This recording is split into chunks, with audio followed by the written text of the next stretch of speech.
Hello and welcome to the channel. In today's video, I'm going to take you through the process of planning and conducting inventory counts. In another video, I looked at how to audit the inventory cost, where I looked at auditing the lower of cost and net realizable value. If that is what you're looking for, I'm going to link the video right here so you can refer to that video if you need to understand how to perform an audit of the inventory cost. But what is also important in inventory is conducting the inventory count, because before we as auditors can even perform the audit of the cost, we need to conduct our inventory count. So, and given that this is December, we're getting to the end of December, which is usually the fiscal year end of many companies, we as auditors, we start to plan our inventory count. Okay, so this might be helpful for any of you that is planning on going to conduct inventory count. Okay, so let's get into the video. So what are the objectives of this video? What are we trying to achieve? So at the end of this video, you'll be able to determine what inventory should be counted, okay? Because the client might have different kind of inventory. So through this video, you'll be able to determine what inventory should you count. You'll also be able to design the inventory count template, okay? There has to be a template where you're going to put in all your procedures or all your notes that you're going to take down during the inventory count. And also you also learn how to address issues that may arise. Most times during inventory count, issues are always likely to arise. So through this video, you're going to learn how to address some of those issues that might arise during the count process. So when we talk about inventory count assertions, okay, we are not just performing inventory counts just for count's sake. It helps us to achieve some assertions, and one of it is existence. By going to the client's premises to perform test count, we can gain existence over the inventory. We went there, we saw that this inventory actually existed. So inventory count can help us to gain the existence assertion. And also it can also help us to gain completeness, to be sure that what the client has recorded as their total inventory is actually all that they have, and that we can gain that by going to perform inventory count at the client's premises. It can also help us with valuation, because remember I talked about valuation. So when we finish our inventory count, we can be able to go further to perform our audit of the cost of the inventory. And also by performing inventory count, we can also gain cut-off assertion, because while we are there, we can see the inventories that are coming at year end, and through that we can see if the client has good procedures to ensure to ensure that inventories after year end are not added up to inventories that were there as at year end. So these are some of the assertions that we are trying to achieve by performing our inventory count. So let's look at the date of the inventory count. The date of the inventory count is very important, because once the inventory count date passes, it will be very hard for us to gain sufficient audit evidence, okay?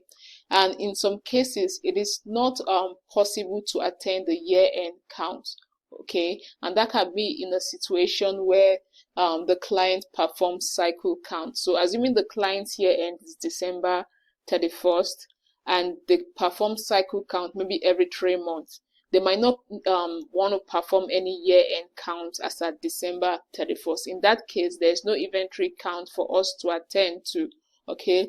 Or assuming the client uses a perpetual inventory system. In a perpetual inventory system, the client does not perform an actual count. The system just automatically updates the inventory.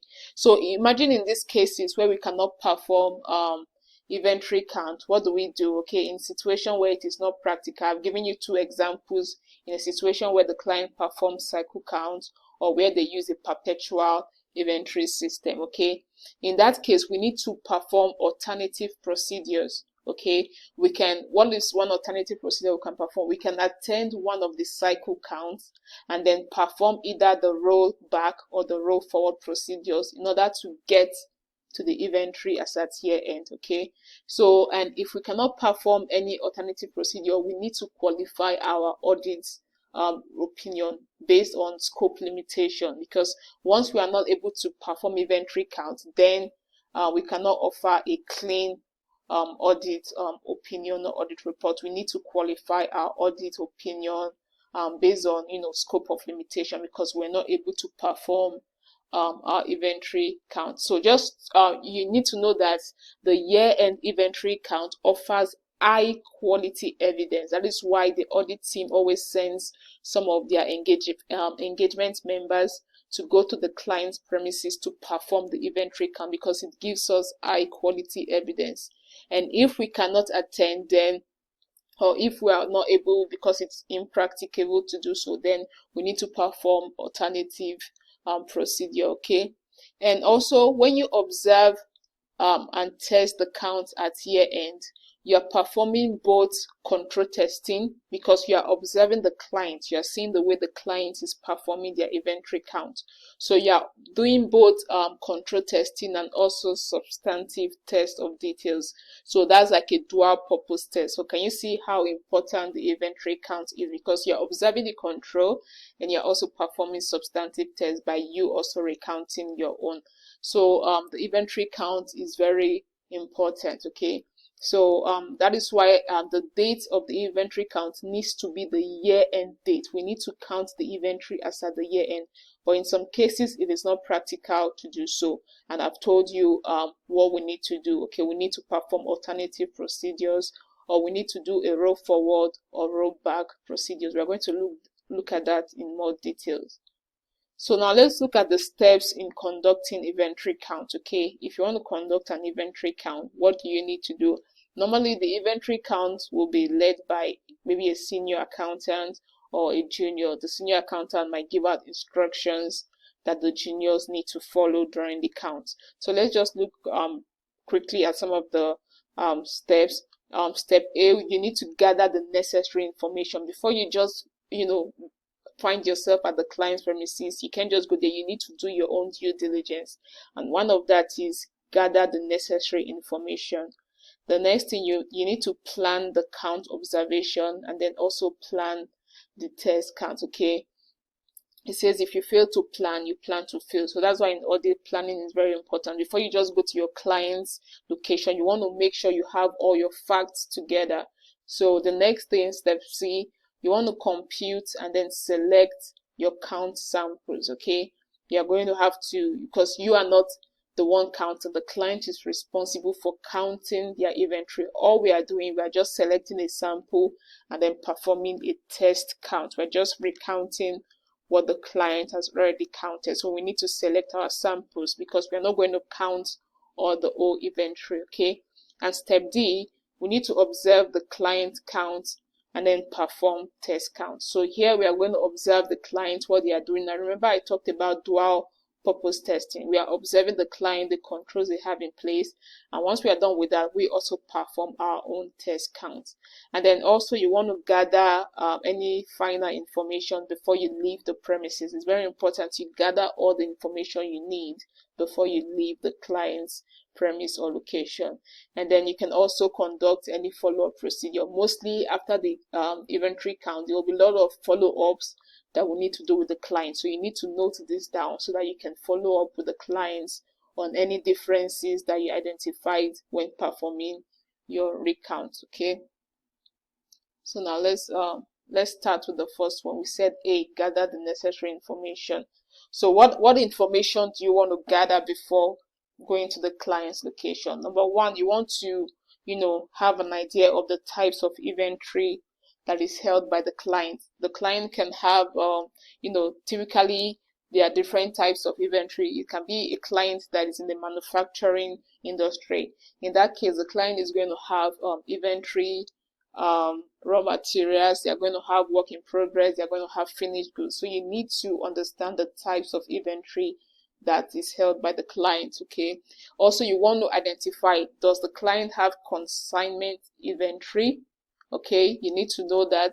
Are there any like bill and hold arrangements? Okay, if there are bill and hold, those should not be included in inventory as at year end. So you want to gather all this information, okay? And if the client has consignment inventory, maybe with a third party, how can we verify this inventory? What we can do, we can send confirmation to the third party. Okay, please, we'll just send a confirmation for them to confirm that, you know, our client has this amount of inventory at their location. So that is some of the information you might want to gather. The next thing is the location of the client's inventory. Most clients might have inventory at different locations.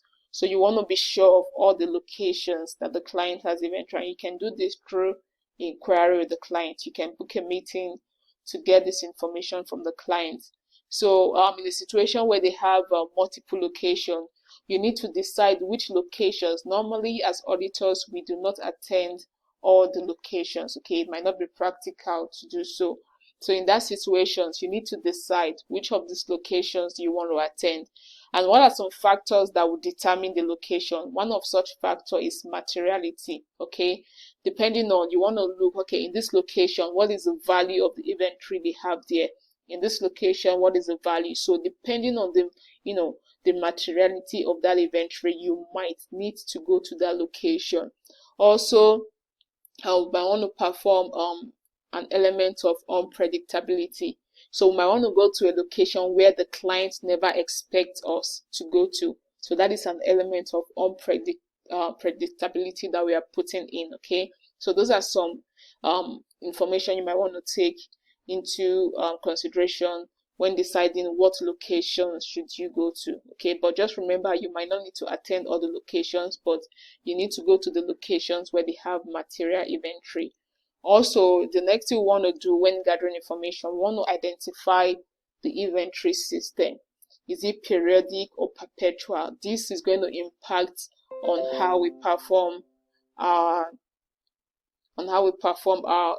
inventory count. Okay, so you want to determine, is the client using a periodic system or perpetual? You know, for perpetual system, you know, the client system automatically counts the inventory they have. Okay, so, and in that case, the client might use a cycle count where they just do like a cycle count to be sure that what is in their system is what they actually have on ground. In that case, we as the auditor might want to arrange to attend one of those cycle counts. Okay, and they might not, in such cases, the client might not perform any inventory count as at year end.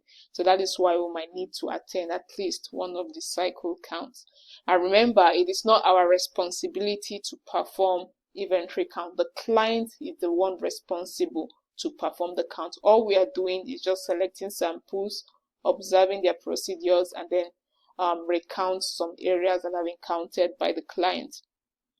Okay, so and we as the auditor, we must obtain and review the client's instructions. Okay, so review the client's count, procedures, and instructions. So the client is going to issue out instructions to their own team. So the team members that are going to be counting inventory. So we need to obtain that instructions and check how sufficient it is, how robust it is. Okay, so that is also something we need to do. You're going to observe it. What is in the instructions that the client puts the procedures for slow moving goods, for obsolete goods, for damaged goods. Okay, if somebody is counting, how do they identify damaged goods? So these are some things we want to check in the instructions if the client has all these things in place. So these are some information you need to gather before you set out to go to the client's premises or location. So let's look at step B.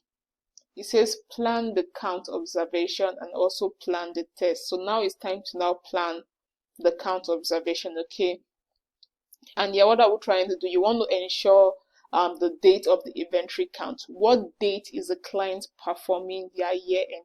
Is it as at the year end date? So assuming the client's year end is December 31st, are they performing that count on the 31st of December? Because that is what we need to gain assertion of existence, that those inventory were existing as at year end. So that is what you need to do. You want to ensure that if it happens that the date is not the same at the date the client is performing the inventory count.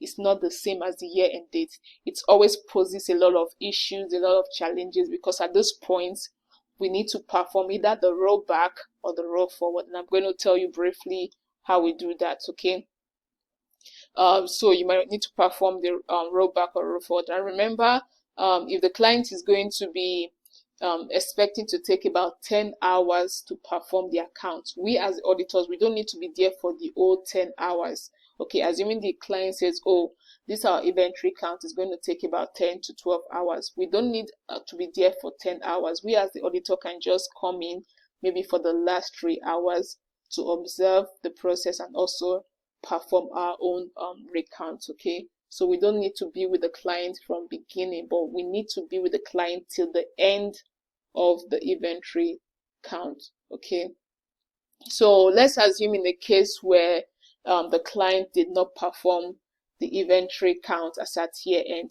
So in a situation where the client performed the inventory count, maybe they performed the cycle count before the year end, and we attended the cycle count. Because of that, we need to perform the roll forward procedures. Okay, and when we talk about roll forward procedures, what do? So in determining our roll forward procedures, you are going to take the total inventory.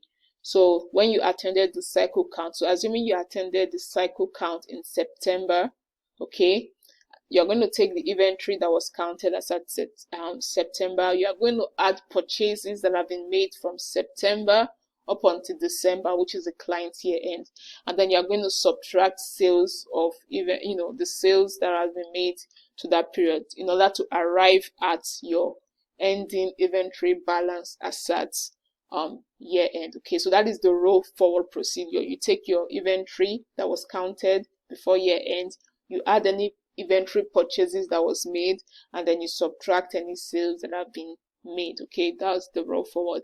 And in a situation where the client's year end is December, but we were not appointed as auditors till after year end, so that means we were not able to attend the count.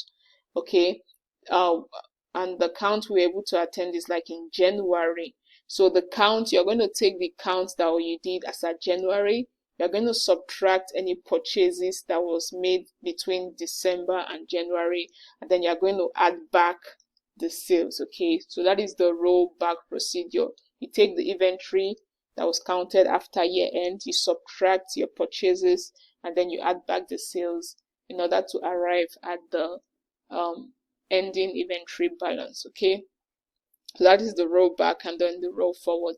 And also, as part of your planning of the test count, you need to obtain the inventory listing, because it is from the inventory listing you'll be able to determine your samples that you are going to count. Okay, so in some situation the client might not have the final inventory listing, but even if they do not have the final inventory listing, you need to obtain at least a preliminary inventory listing, because this is where we are going to select our samples from, for which we are going to perform the test count. Okay, so let's look at step C, which says compute and select samples. Okay, I just finished talking about that. Now you've obtained the inventory listing, you've performed, you know how you're going to perform your rollback or roll forward procedures. So in this case, you need to compute your samples. Okay, and what is going to affect your samples? Some of the things that will affect your samples is reliance on test of controls. Are you relying on the system, on the client's test of control? Okay, or are you just performing full substantive test? This will determine, this might affect your number of samples that are needed to be recounted. Okay, and just so you know that the sample size will vary depending on if we plan to rely on controls or not. So if we plan to rely on the client's system of controls, this is going to change our sample size. Okay, and you need to know how to select your samples. The way you select your samples for existence is different from the way you select your samples for the completion assertion. Okay, you select your samples in different ways. And also you need to know your sample size equation. How do you determine your sample size? And also what selection method you want to use. Okay, so I'll just run through each of these briefly. So we select our sample from a known population, and that population can be the inventory listing which we obtained from the client. Okay, so this will be to test for existence. Okay, so once you are obtaining the inventory listing, what you are doing is that you are testing for existence. You are trying to see that, okay, the inventory on this listing, do they actually exist? That is what you are trying to test. That is not completeness, that is existence. So the completeness assertion usually carries a lesser risk when it comes to inventory, because we're usually more concerned about the existence of inventory. Okay, so when it comes to existence, you need to determine, are you going to be performing from sheet to floor versus floor to sheet? If you're trying to test for existence assertion, then you're performing from the sheet to the floor. That's the inventory sheet to the floor. You're looking at the inventory, then you're comparing it to what they have on the floor. But if you're testing for completeness, you are moving from the floor to the sheet. Okay, so you need to know how to go about this to be sure of which assertion you're actually testing. Okay, so when computing the sample size, you should know that every high dollar inventory should be tested. Okay, should be selected. You want to ensure that everything that meets our materiality threshold, you need to select them for recounting. Okay, and key items must also be tested in full.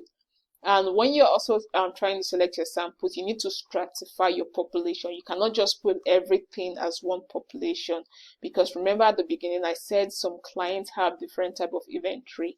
Some of them have work in progress, some of them have finished goods, and some of them have raw materials. So you cannot just put everything as one population. You need to stratify your population. So you can stratify your population into raw materials. You test that as a different population on its own. Work in progress, you test that that's a different population. Okay, and then once you are done with the stratification, then you can arrive at your sample size. And how do we determine our sample size? There's a general equation you can use, and the general equation is your population, and that population, you have to remove any high value and any key items, okay, from that population, because remember you are testing all the high value. So your population divided by your performance materiality multiplied by the risk factor. Okay, and the risk factor will be dependent on if you are relying on control or not. If you're relying on control, the risk factor will be lower. But if you are not relying on the client's control, the risk factor will be higher. So that's your population divided by your performance materiality multiplied by your risk factor. That will give you the sample size. So it might give you the total samples that needs to be recounted. Okay, so just so you note, if you are relying on test of controls, the risk factor will be reduced. Okay, so once you determine your sample size, you can now determine how do you want to go about selecting the sample. How do you want to determine which items do you want to recount?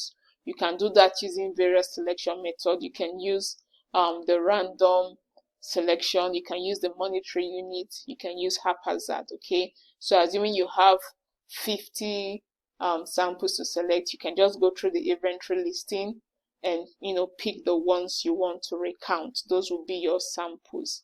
Okay, so that is how you need to compute and select your samples. And D, we said observe the client's count and also perform your test count. So in this stage, you are going to observe the client, because remember, we'll be there when the client is performing the account. So you observe the client.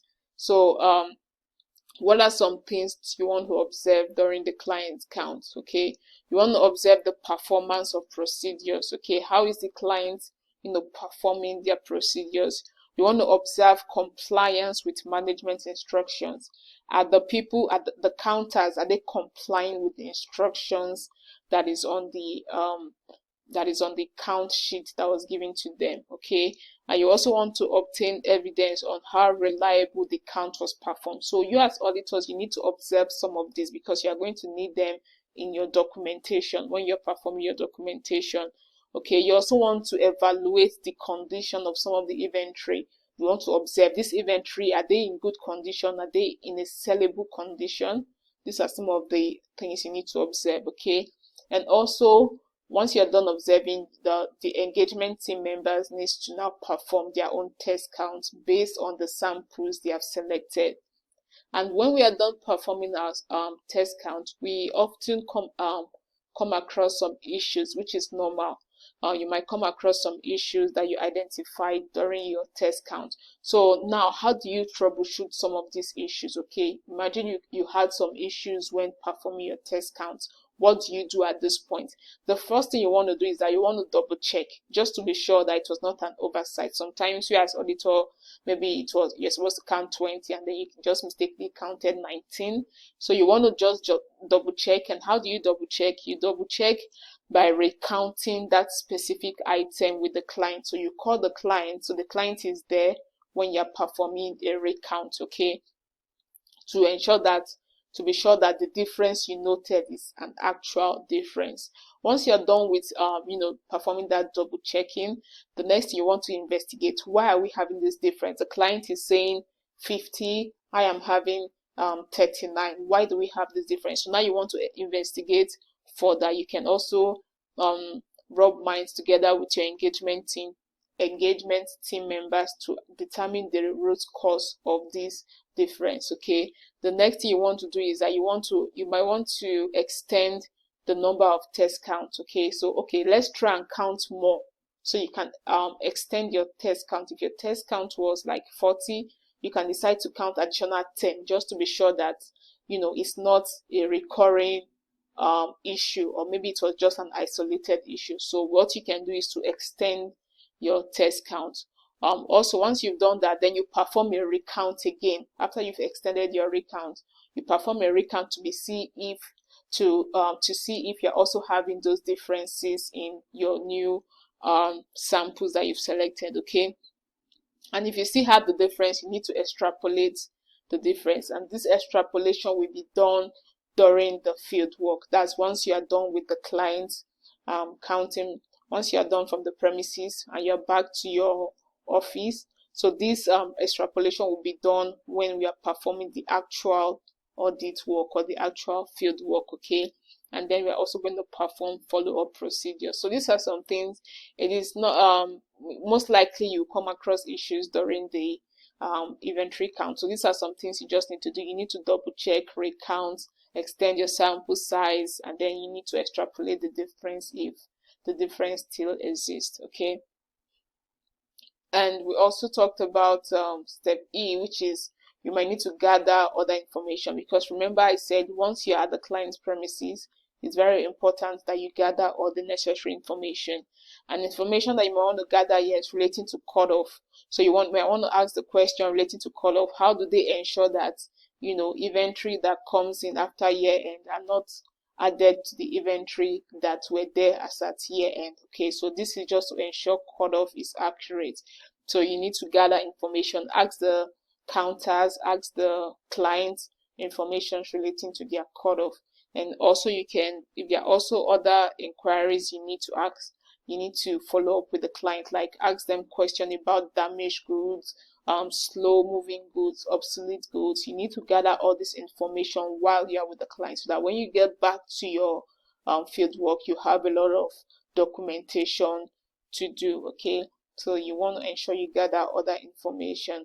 And lastly, you want to also perform follow-up procedures. So assuming you notice some difference, or the client said this is not our final listing, you need to perform follow-up procedure. One of such is to ensure that all the count sheets have been accounted for in the final listing, okay? All the count sheets that were used by the clients, you want to ensure that they've all been accumulated into one, and they are all in that final inventory listing. And then also, as part of your follow-up procedures, you want to agree the final count results, okay, to the final listing. So the final inventory listing that you have, you need to agree it with the count results that you have, or that the engagement team performed based on their recount. If there are still any differences, then you need to investigate it. And then if the difference still exists, then at this point you need to perform extrapolation. Then we might need to record a material difference, okay, which the client might need to adjust for if the difference is material. So these are some follow-up procedures that you might need to perform. So just some final thoughts. What you need to bring for the inventory count. Okay, so when you're going for the inventory count, there are just some basic things you need to bring. That includes calculator, pen and notepad. You might also want to list of items that you need to count, okay, depending on the type of client. So you might want to put the list of items to count, and you also want to ensure that you have appropriate clothing depending on your region. If it's going to be cold, you want to make sure you are wearing the appropriate outfit. If it's going to be hot, you want to make sure you're also wearing the appropriate outfit. And then you also want to have your inventory program. For some audit firms, they have inventory programs that need to be completed after the inventory count. So you want to make sure you take a copy of this program along so you can document as you go along, so you don't forget everything that happened during the count. So these are some final thoughts that you need to note.